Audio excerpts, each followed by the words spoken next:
नमस्कार शेतकरी मित्रांनो, स्वागत आहे तुमचं आपल्या कृषी अपडेट यूट्यूब चॅनलवरती। राज्यात 5 जिल्ह्यात अवकाळी पावसासोबत गारपीट होण्याचा इशारा हवामान खात्याने दिलेला आहे। कोणते हे जिल्हे आहेत त्या पाहण्यापूर्वी आपल्या कृषी अपडेट यूट्यूब चॅनलला सबस्क्राइब करून शेजारील बेल आयकॉन प्रेस करा।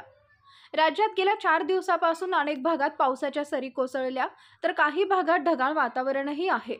गारपिटीने पिकाचं प्रचंड नुकसान झालं, तर हवामान विभागाने राज्यातील 5 जिल्ह्यांना ऑरेंज अलर्ट आणि बहुतांश जिल्ह्यांमध्ये येलो अलर्ट देण्यात आलाय। वर्तवण्यात आलं आहे की नाशिक, धुळे, जळगाव, छत्रपती संभाजीनगर आणि जालना जिल्ह्यातील काही भागात विजांच्या कडकडाटासह पाऊस आणि गारपीट होईल, असा अंदाज हवामान विभागाकडून व्यक्त करण्यात आलाय। जोरदार वाऱ्यासह पाऊस होण्याची शक्यता आहे। विदर्भातही पावसाची शक्यता असून बुलढाणा, अकोला, अमरावती आणि नागपूर, तर मराठवाड्यात बीड, परभणी, हिंगोलीत हलक्या पावसाच्या सरीची शक्यता व्यक्त करण्यात आली आहे। मध्य महाराष्ट्रात अहमदनगर आणि पुणे जिल्ह्यात विजांच्या कडकडाटासह पाऊस पडेल, असा अंदाज हवामान विभागाने वर्तवलाय। कोकणातही पावसाची शक्यता असून पालघर, ठाणे, मुंबई, रायगड जिल्ह्यात हलक्या सरींचा अंदाज वर्तवण्यात आलाय।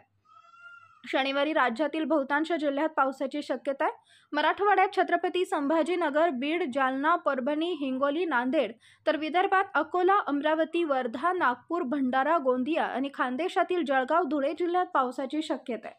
कोकणात पालघर, ठाणे, मुंबई, रायगड या ठिकाणी, तर नंदुरबार, नाशिक, अहमदनगर, पुणे, वाशी, यवतमाळ जिल्ह्यात काही ठिकाणी पावसाच्या हलक्या सरी पडतील, असा अंदाज हवामान विभागाने व्यक्त केलाय। यापुढील हवामान अंदाज पाहण्यासाठी चॅनलला सबस्क्राइब करा। धन्यवाद।